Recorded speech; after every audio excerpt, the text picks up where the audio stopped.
আসসালামু আলাইকুম। প্রিয় দর্শক, অন্নমঞ্চের আলাপচারিতায় আপনাদের সকলকে আমন্ত্রণ জানাচ্ছি। আজকে হেডলাইন দেখে বা ব্যানার দেখে আপনারা বুঝতে পারছেন আমি কি কথাটা বলছি, যে 13 নভেম্বর সেদিন ঢাকা শহরে কি মিলিশিয়া থাকবে নাকি পুলিশ থাকবে এই বিষয়টার উপরে। তো এই বিষয়টা নিয়ে কথা বলতে গেলে আপনার পুরো পুরো ব্যাপারটা আপনাকে একটু কষ্ট করে আজকে শুনতে হবে। সেটা যদি 10 মিনিট 15 মিনিট হোক, তা তো একটু কষ্ট করে শুনলে হয়তো অনেক ইনফরমেশন পেয়ে যাবেন। এই যে মিলিশিয়ার কথাটা, হঠাৎ করে মিলিশিয়ার কথা কেন? আপনারা দেখেন বেশ কয়েকদিন যাবৎ ফেসবুকে আসছে হঠাৎ করে যে 7,000 মিলিশিয়া নামছে, 8,000 মিলিশিয়া নামাবে। ওই আসিফ মাহমুদ সজীব ভুঁইয়ার তৈরি করা 8,000 পুলিশ, তাদের পুলিশ পোশাক নিয়ে, তাদের পুলিশের পোশাকে তাদেরকে নামানো হবে, তারা সবাই ফাইট করবে, এই করবে সে করবে, ব্যাপক। আবার এদিকে আপনারা দেখেন যে গতকালকের ভিডিওতেই বলেছি যে 15টা জেলার ডিসি চেঞ্জ করা হয়েছে, যেটা কালকেই এক্সপ্লেন করেছি কেন করা হয়েছে। এবং 50টা থানাকে টোটালি রেড অ্যালার্টে রাখা হয়েছে, এবং কিছু যে আপনার রিজার্ভ পুলিশ যারা আছে তাদেরকে আনা হচ্ছে, বিভিন্ন জায়গা থেকে রিজার্ভ ক্যাম্প থেকে পুলিশ আনা হচ্ছে। রিজার্ভ ক্যাম্প থেকে যাদেরকে আনা হচ্ছে তাদের অধিকাংশই কিন্তু আবার আওয়ামী সমর্থক বলে তাদেরকে রিজার্ভে পাঠিয়ে দেওয়া হয়েছিল 5ই আগস্টের পরে, তাদেরকে আবার এখন আনা হচ্ছে এই জায়গায়। আর ওই মিলিশিয়ার কথা যেটা ভাই, এটা আমার কাছে মনে হয় যেন এটা একটা বোগাস। কারণ আওয়ামী লীগ এই 13ই নভেম্বরে এটা ডেকেছে মাত্র এক সপ্তাহ আগে। এক সপ্তাহের ভেতরে ভাই 8,000 মিলিশিয়া তৈরি করে রাইফেল বন্দুক দিয়ে নামায় দেওয়া যায় না, এটা হচ্ছে ফুল বোকাস। একটা কথা একটু স্মরণ করেন তাহলে আপনারা বুঝবেন। যেমন এই যে বিরোধী দল যখন আওয়ামী লীগ সরকার যখন ক্ষমতা ছিল, বিএনপি জামাত যখন আন্দোলন করতো তখন বলতো এই পুলিশের সাথে ছাত্রলীগ আছে, সুতরাং ছাত্রলীগ তোমরা পুলিশ ছেড়ে আসো, আমরা খেলা দেখাই দিব, এই কথাটা কিন্তু তখন ওরা বলতো। আর ঠিক এখন আমরাও কিন্তু সেম কথা বলতেছি। ও ভাই জামাত বিএনপি তোমরা তো ইয়ের সাথে আছো, পুলিশ বিডিআর এর সাথে আছো, ওদের ছাইরে আসো, আমরা খেলা দেখাই দিব। দেন ওরাও জানে ওই যে তখন যে ওরা বলতো যে ছাত্রলীগ আছে পুলিশের ভেতরে, যে কাউরে একটা ছবি তুলে দিয়ে এইটাই ছাত্রলীগের হেলমেট বাহিনী অমুক তো, সিভিলে অনেক পুলিশ নামতো তাদেরও ছাত্রলীগ বানা দিত। ঠিক এখন সেম খেলাটা আবারও আপনাদের সাথে খেলছে, যে মিলিশিয়া নামবে। ওরাই খবরটা লিক করছে, ওরাই বলছে যে এই ধরনের খবর দিয়ে দাও, মিলিশিয়া নামবে 8-10 হাজার, ভয়ে যাতে আতঙ্ক থাকে আওয়ামী লীগ ছাত্রলীগের পোলাপান। এটা হচ্ছে মূল থিওরি, আপনারা একটু চিন্তা করেন। এখন 13 তারিখ আসলে হবেটা কি, বা 13 তারিখ কি করতে বলছে? 13 তারিখে বলছে lockdown. Lockdown, Dhaka city lockdown, তার মানে ঢাকার সিটির চতুর্দিকে কিছু যাবে না, কিছু আসবে না, ভেতরেও কাজ কাম হবে না, বাইরের দিকেও যাইতে পারবে না, কেউ ভিতরের দিকে আসতে পারবে না। লকডাউন মানে এরিয়াটা পুরাটাকে, পুরা ঢাকা সিটিটাকে লক করে দেওয়া, একটা জায়গায় লক করে দেওয়া, মানে কোনো কার্যক্রম থাকবে না। তাহলে এটার জন্য তো ঢাকা সিটিতে যারা আছে বা আপনারা যারা পৌঁছে গেছেন তারা তো পৌঁছে গেছেন, আর যারা পৌঁছাইতে পারেননি তারা তো পৌঁছাইতে পারবে না। তাহলে তারা তাদের তাদের এলাকায় সেম কাজটা করবেন, প্রতিবাদ জানাবেন, মিছিল মিটিং করবেন যতটুকু সম্ভব। তো এই প্রতিবাদের একটা কাহিনী আমি আপনাদেরকে একটু বলি। এটা এটা গল্প না, এটা কিন্তু বাস্তব। 2005 সালে, তখন মাত্র আমার 4 বছর হয়েছে, আমরা ফ্রান্সে আসছি। হঠাৎ করে এক রাতে দেখি যে ফ্রান্সে ব্যাপক গন্ডগোল। তার মানে কি, বিভিন্ন জায়গায় ছেলে পেলেরা নাইমা এই গাড়ির গ্লাস ভাঙতেছে, কোথাও কোথাও দোকানের গ্লাস ভাঙতেছে, এই অবস্থা করতেছে। ঘটনা কি, টিভি খুলে দেখলাম যে সন্ধ্যা 7টার সময় 3টা নিগ্রো ছেলে ফুটবল খেলা আসার সময় পুলিশ দৌড়ানি দিছে মাদক ধরার জন্য। ওরা যে একটা পাওয়ার হাউস স্টেশন বা ট্রান্সফরমার স্টেশনের ভিতরে ঢুকে গেছে। ওখানে ঢুকে যাবো, ওখানে তো ইলেকট্রিসিটি বেশি থাকে, সুতরাং ওখানে ব্লাস্টে 2 জন মারা গেছে, একজন জীবিত ছিল। এরপরে এটা নিয়ে খেপে গেল কারা, পুরা কালাইয়া আর আরবরা। কারণ এরা আফ্রিকান, আরব বলতে গেলে আফ্রিকান, মরক্কো, তিউনিস, আলজেরিয়া সব আফ্রিকান। এরা খেপে গেলে এরা বলে যে পুলিশ এদেরকে ইচ্ছাকৃত হত্যা করলো। এর পরদিন থেকে দেখলাম কি, পরদিন দেখলাম বিভিন্ন জায়গায় 2-4 জন, 5 জন, 7 জন, 10 জন করে এরকম পোলাপাইন সারাদিন বিভিন্ন রোডের অলিতে গলিতে এরা ঘুরতেছে, গ্রুপে গ্রুপে 4 জন, 5 জন, 3 জন, 2 জন এভাবে ঘুরে। এগুলো তো নর্মাল, আমাদের জন্য হচ্ছে পোলাপাইন ঘুরে এইখানে, এটা কেউ কেয়ারই নেই। আমরা কেয়ারই নেই। হঠাৎ করে সন্ধ্যার সময়, মানে জাস্ট আপনার সন্ধ্যা 6:30 7টার দিকে হঠাৎ করে দাউ দাউ করে বিভিন্ন জায়গায় আগুনের লেলিহান শিখে। কিরে, জানলা খুলে দেখলাম আমার বাসার সামনে যে পার্কিং আছে, শত শত গাড়ি রাস্তার উপরে চতুর্দিকে পার্কিং গাড়ি আছে, এই গাড়িগুলোতে দিয়ে যারা পেট্রোল ঢালতেছে আর ম্যাচ মারতেছে, পেট্রোল ঢালতেছে ম্যাচ মারতেছে, তার মানে সব গাড়ি জ্বলে যাচ্ছে। এক বিভীষিকাময় অবস্থা। সেই সময় শুধুমাত্র প্যারিস শহরের জন্য প্রায় 40,000 পুলিশ নামানো হয়েছে। এগুলা এই পুলিশ সেই পুলিশ না, এটার মধ্যে আপনার বিভিন্ন ধরনের পুলিশ আছে, মানে হিংস্র পুলিশ পর্যন্ত, ব্যাপক আগ্নেয়াস্ত্র নিয়ে। কন্ট্রোল করা গেল না। এরপর দিন দেখলাম, এখন আমরা সবাই আতঙ্কিত, কি হলো কি হলো। এরপর দিন আমি যাচ্ছিলাম আপনার ফ্রান্স থেকে নিস একটা শহরের দিকে। প্যারিস শহর থেকে বেরোয় নিচের দিকে যেতে 2.5 ঘন্টা লাগে। হঠাৎ করে কিছুক্ষণ পর দেখি যে ট্রেন বন্ধ। কিরে, ডান দিকেও আপনার মাইলকে মাইল জায়গা খালি, বাম দিকেও খালি, সামনেও খালি, কারণ এটা হচ্ছে জমিনের উপর দেওয়া যাচ্ছে। আশপাশে অনেক দূরে দূরে বাড়িঘর। কি সে ঘটনা, কি সবাই ইয়ে করতেছে, অনেকক্ষণ দাঁড়াও বলতেছে ট্রেন লাইন উপড়াই ফেলছে। কারা, কে বা কারা ট্রেন লাইন উপড়াই ফেলছে, এই জন্য ট্রেন যাচ্ছে না, মানে আমাদের এটা যাচ্ছে না, ওই দিক থেকে আসতেছে না, ওই দিকেও নাকি উপড়াই ফেলছে। এটা শুনতে শুনতে শুনতে শুনতে শেষ পর্যন্ত আমাদের 3 ঘন্টার যাত্রা, যেখানে আমি সকাল 10টায় পৌঁছে গেলাম, সেখানে যাই পৌঁছলাম রাতের 10টায়, মানে প্রায় 12 থেকে 14 ঘন্টা লেটে। এবং জায়গায় জায়গায় শুনতে পারলাম যে একই অবস্থা, টিভি নিউজ সব জায়গায় একই অবস্থা, বিভিন্ন জায়গায় ট্রেন লাইন উপরে, সারা দেশে, সারা ফ্রান্সে একই অবস্থা, সব জায়গায় গাড়ি জ্বলছে। ওখানে যাই দেখলাম আরেক খেলা, পোলাপাইন বিভিন্ন মোটরসাইকেল এই সেই থেকে বোতলে বোতলে করে পেট্রোল নিচ্ছে। তার কারণ হচ্ছে পেট্রোল পাম্পে গেলে কিন্তু এখানে পেট্রোল দেয় না বোতলে, এই পেট্রোল নিচ্ছে ওরা বিভিন্ন জায়গায়। আস্তে পেট্রোলটা ছিটাই দিয়ে একটা ম্যাচ মেরে দিচ্ছে, একজন সিঙ্গেল লোক ব্যাংকের সামনে যায় ছিটে দিচ্ছে, মার্কেটের সামনে ছিটে দিচ্ছে, বড় বড় মার্কেট গ্লাসের 2 4 5টা পাথর মেরে দিয়ে হাওয়া, একজন দুইজনে কাম। সারা ফ্রান্স শহর 3 দিনে 70,000 পুলিশ নিয়োগ দেওয়া হয়েছিল। পুলিশ, বিডিআর, আর্মি, উপরে হেলিকপ্টার, বিমান দিয়ে অনেক কিছু করছে। 3 দিনে তারা নিঃশ্বাস নেওয়ার উপায় ছিল না। পরে সরকার সেখানে নেগোসিয়েশন করতে হয়েছিল। এটা ছিল একটা আন্দোলন।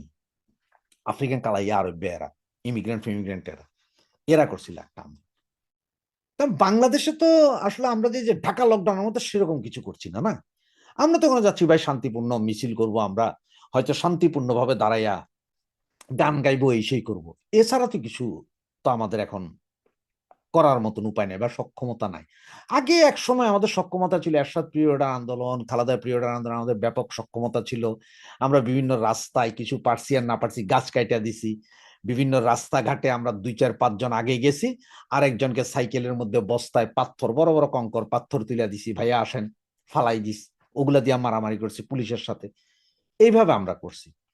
আবার ফ্রান্সে আরেকটা জিনিস দেখছিলাম, মজার জিনিস, সেটা হাইওয়ে রোড। ভাই হাইওয়ে রোড করলো কি, এটা খবরে দেখাইছে, হাইওয়ে রোড করলো কি, অনেক জায়গায় কাজ চলতেছে না হাইওয়ে রোডের এক সাইডে, আর এক পাশ দিয়ে যে ডাইনে বামে আসতেছে, হাইওয়ে রোডের বিভিন্ন জায়গায় আপনার কাট, কি বলে আপনার এটা, ওই যে প্যারাক বলেন না, প্যারাক, কালো কালো কালো কালো তুলে প্যারাক আছে, ছোট ছোট প্যারাক, একটু 3 মাথার টাইপের, এইরকম প্যারাক বিভিন্ন জায়গায় ছিটাই রাখছে। তার মানে হচ্ছে কি জানেন, হাইওয়ে রোডে গাড়ি চলতেছে, প্যারাক ঢুকতেছে, গাড়িতে শেষ, ওই গাড়ি ওখানে লক, এর পেছনে এবার শত শত গাড়ি দাঁড়ায় দিছে। ওই যেখানে ট্রেন লাইনের উপর দিয়ে যেখানে গাড়িটা যায়, ওই ট্রেন লাইনের ভেতরে প্রচুর প্যারাক, মানে গাড়ির চাক্কা পড়লেই ওখানে প্যারাক ঢুকতেছে, বড় বড় প্যারাক গাড়ির চাক্কায় ঢুকতেছে, গাড়ি লক। তো এই ধরনের করছে ওরা ওখানে। এটা ফ্রান্সের কথা বলতেছি আর কি আপনারে, এগুলা মানে কালাইয়া আরবদের বুদ্ধি বলতেছি, যে ওদের বুদ্ধিটা কি দেখেন, যে রেল লাইনের লাইন উপড়ায় ফেলা, ওইদিকে রাস্তার উপরে কাটা ফালাই দেওয়া, কাটা মানে হচ্ছে প্যারাক ফালায় রাখা, এগুলা। এরপরে পেট্রোল লইয়া বিভিন্ন ব্যাংকের, আমাদের দেশে যেরকম ব্যাংকের বুথ গুলো আছে না, এরকম বুথ, কোন বুথের ভাই গ্লাস ছিল না, সব গ্লাস ভাঙা ফেলাই দিছে। ওই যে বুথ যেটা আছে না, হেডার ভিতরে পেট্রোল ঢালা দিছে, আগুন লাগে।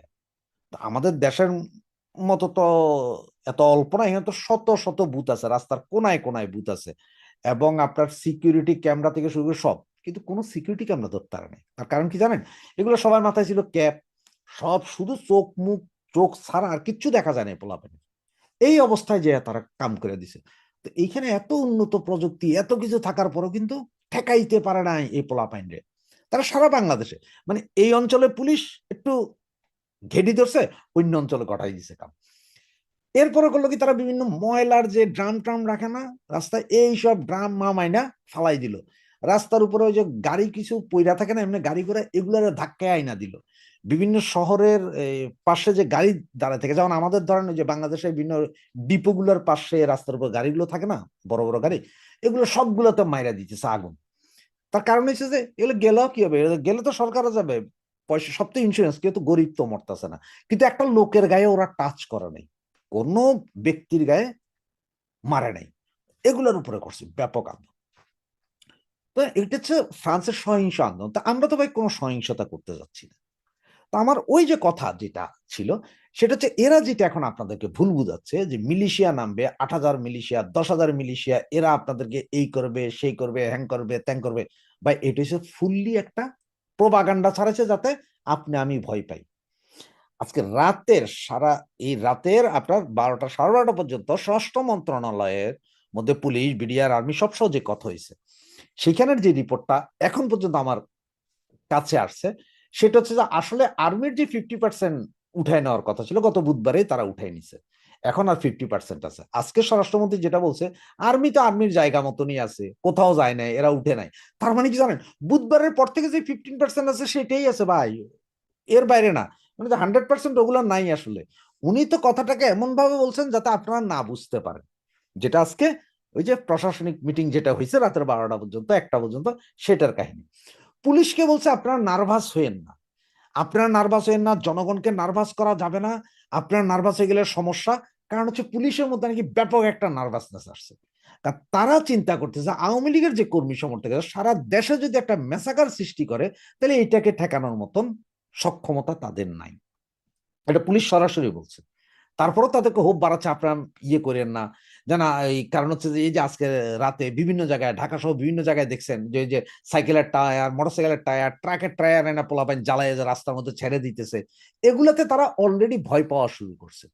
তো এই ভয়টা কিন্তু এটা মজার জিনিস, এই ভয়গুলো পাওয়া একটা মজার জিনিস, যে পুলিশের মধ্যে একটা ভয় আছে, কারণ পুলিশের কাছে অস্ত্র নাই। তারা চিন্তা করতে আমরা তো গুলি করতে পারবো না, গুলি করতে না পারলে তো পোলাপাইন যদি পিঠটা দেয় আমাদের, তখন কি করবে? এইসব ভয়ের কারণে, এইসব আতঙ্কের কারণে, যেহেতু পুরো গভর্নমেন্টের মধ্যে আতঙ্ক শুরু হয়ে গেছে, তার কারণে ওনারা আপনাদেরকে মিলিশিয়ার ভয় দেখাচ্ছে। এবং বিএনপি বলতেছে ওনারা নামবেন, এদিকে আবার জামাত বলতেছেন ওনারা নামবেন ওনাদের পিআর এর জন্য, বিএনপির এমপি প্রার্থী অমুক প্রার্থীর বিরুদ্ধে তমুক প্রার্থী, এগুলা নিয়ে তাদের মধ্যে গ্যাঞ্জাম আছে। যতই নামার চেষ্টা করুক, সবারই একটা কি আছে, বাইন্ডিং আছে, ওনারা অত বেশি অ্যাগ্রেসিভ হইতে যাবে না। যদি অ্যাগ্রেসিভ হইতে যায়, যদি মনে করেন যে আপনাদের ধরতে আসছে, তাহলে আপনারাও দিবেন।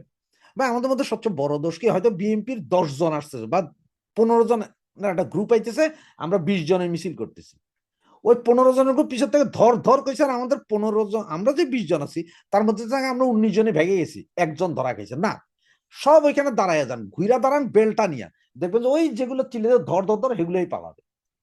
দুই একটা এরকম দুই একটা যদি একবার হিট করে দিতে পারেন, দেন রাস্তা ক্লিয়ার, দেন ওই এলাকা থেকে আপনারা জানবেন। কিন্তু আগে একবার হিট করে দেন। এই হিটিং করাটা ক্যাট এন্ড মাউস, মানে আপনারা হিট করতে আসার আগে আপনি হিট করে দিতে পারলে ফুল ক্লিয়ার, পাবলিক নামে এরপর ওদের পিটাইবে। এই হচ্ছে যে কাহিনী। সুতরাং আপনাদের মনে বুঝাইতে পারলাম আমি যে এইসব কি মিলিশিয়া ফিলিশিয়া এগুলো ফাউল কথা, আমরা শান্তিপূর্ণ করব। আমাদের যদি বাধা দিতে আসেন, আমরা সেখানে আপনাদেরকে প্রতিহত করব। আর যেহেতু ঢাকা সিটি লকডাউন, আমরা সবাই যে কালকেই ঢাকা যাওয়ার চিন্তা করতে হবে তা না, কারণ এখন ব্যাপক চেকিং হবে। আমরা ঢাকা শহরে আশেপাশে রাস্তাঘাটে যেই যেখানে পারবো সেখানেই আমরা তাদের সেটার প্রতিবাদ করব। তার মানে হচ্ছে ঢাকা থেকে কিছু আসবে না, ঢাকাতে কিছু যাবে না।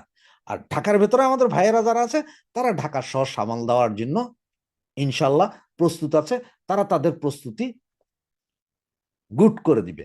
আবার ভয় পেয়েন না যে আজকে যে 15 জন ধরা খাইছে, যে 15 জন ধরছে, আওয়ামী লীগের বিশাল একটা গন্ডগোলের সিস্টেম আমরা বের করে দিস কি, 15 জনে মিলে বলে 2 লাখ বেলুন উড়াবে আকাশে।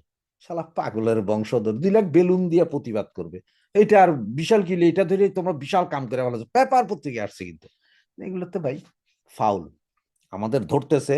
এত ছেলে পেলে অ্যারেস্ট হওয়ার পরও কি আমাদের কোনো ঝটিকা মিছিল বন্ধ হয়েছে? মিছিল বন্ধ হয়। 13 তারিখে আমাদের মনে রাখতে হবে যে আমরাই সফল হব। আমরা সফল হইতে হলে আমরা টেকনিক করতে হবে, টেকনিক করলে আমরা সফল হব। তার মানে ওই একই কথা, ঢাকার শহরে কিছু যাবেও না, কিছু আসবে না।